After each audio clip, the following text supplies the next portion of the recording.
ابوالکلام کہتے ہیں کہ ایک رات شام کے کھانے پر میری والدہ نے میرے والد صاحب کے سامنے جلی ہوئی روٹی اور سالن رکھا۔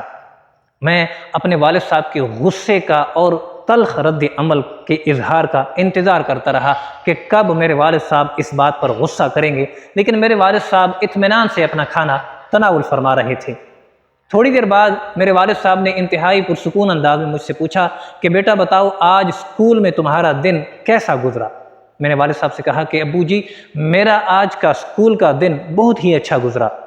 اور تھوڑی ہی دیر بعد میری والدہ نے میرے والد صاحب سے معذرت کی کہ روٹی جلی ہے اور آپ کو تکلیف ہوئی ہوگی، لہٰذا مجھے معاف کر دیجئے۔ میرے والد صاحب نے کہا کہ نہیں، بلکہ آج تو مجھے روٹی کھا کر بہت مزہ آیا۔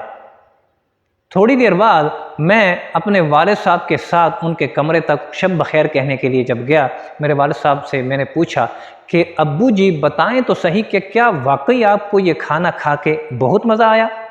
میرے والد صاحب نے مجھے پیار سے اپنے پاس بٹھایا اور بولا کہ بیٹا جلی ہوئی روٹی یا کڑوا سالن یا خراب روٹی اتنی تکلیف نہیں دیتی کہ جتنی تکلیف ہماری تلخ رویے سے دوسروں کو پہنچ سکتی ہے۔ جب ہمارا تلخ رویہ دوسروں کے سامنے ظاہر ہوتا ہے تو وہ ان کے دل پر بہت برا اثر ڈالتا ہے، لہذا ہمیں ان چھوٹی چھوٹی باتوں پر مٹی ڈال کر درگزر کر کے اپنی زندگی کو یوں ہی جاری رکھنا چاہیے تاکہ ہماری زندگی خوشگوار رہ سکے۔ اور مزید کہا کہ دنیا بہت ساری ناپسندیدہ چیزوں سے بری ہوئی ہے، اگر ہم ہر وقت اپنی مرضی کی چیز تلاش کرنا شروع کر دیں تو ہماری زندگی بہت مشکل میں پڑ سکتی ہے۔ تو انہوں نے کہا کہ میں بھی بہت زیادہ پرفیکٹ یا بہترین انسان نہیں ہوں کہ میرا ہر کام جو ہے وہ بہت اچھا ہو، مجھ سے بھی غلطیاں ہو سکتی ہیں۔ تو آج تمہاری ماں سے غلطی ہوئی، انہوں نے معذرت بھی کر لی، لیکن کل ہو سکتا ہے یہ غلطیاں مجھ سے ہو جائیں، اور ہم اگر ایک دوسرے کی غلطیوں کو نشانہ بنا کر ایک دوسرے کو تلخ رویے کا سامنا کروائیں تو یہ ہماری زندگی کو بہت برا بنا سکتی ہے۔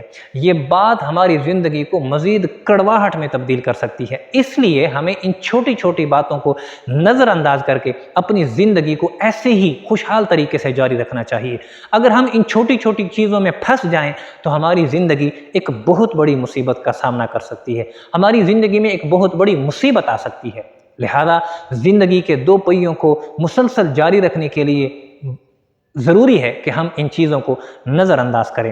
تو یہ کہانی سنانے کا مطلب یہ ہے کہ ہمارے معاشرے میں بھی روز ایسے کئی سارے معاملات پیش آتے ہیں، ہمارے گھروں میں بہت سارے ایسے معاملات ہفتے بھر میں پیش آتے ہیں کہ آج روٹی جل گئی تھوڑی سی، کل سالن اچھا نہیں بنا، کل کچھ مرچیں تیز ہو گئیں، پرسوں نمک کم تھا۔ تو یہ ساری چیزیں اگر ہم ان چیزوں کو بحث میں لائیں تو ہماری زندگی کڑوی ہو سکتی ہے، ہماری زندگی کڑواہٹ میں تبدیل ہو سکتی ہے، اور ہماری زندگی کا جو ایک خوشگوار ماحول ہے وہ خراب ہو سکتا ہے۔ لہذا ہمیں چاہیے کہ ہمارے معاشرے میں یہ چھوٹی چھوٹی چیزیں جو ہیں یہ ہم نظر انداز کریں اور ایک دوسرے کے ساتھ بہت پیار اور محبت سے پیش آئیں۔ یقین جانیں کہ ہمارا ایک چھوٹا سا تلخ رویہ ہماری زندگی میں بہت بڑے دراڑ کا سبب بن سکتا ہے۔ ہم ایک دوسرے کی غلطیوں کو معاف کر کے درگزر کر کے اپنی زندگی کو یوں ہی خوشگوار ماحول میں جاری رکھ سکتے ہیں۔ تو کوشش کریں کہ اپنے ماحول کو بہتر رکھیں، خوشگوار رکھیں، اور اس طرح کی چھوٹی چھوٹی باتوں کو نظر انداز کر دیا کریں۔ اس کے بحث و مباحثے کا کوئی فائدہ نہیں، اور آپ کو اس کے بحث و مباحثے سے ہی تلخ رد عمل کا سامنا کرنا پڑ سکتا ہے۔ لہذا ان باتوں کو چھوڑ کر اپنی زندگی کو ایسے ہی جاری رکھیں جس طرح آپ کی زندگی میں خوشگوار ماحول ہے۔ اللہ تبارک و تعالی ہمیں ان چھوٹی چھوٹی باتوں سے بچنے کی اور اپنی زندگی کو خوشگوار ماحول میں رکھنے کی توفیق عطا فرمائے۔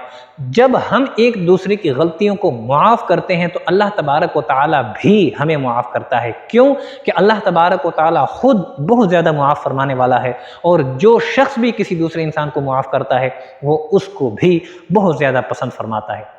اللہ تبارک و تعالی ہمیں عمل کی توفیق عطا فرمائے، آمین۔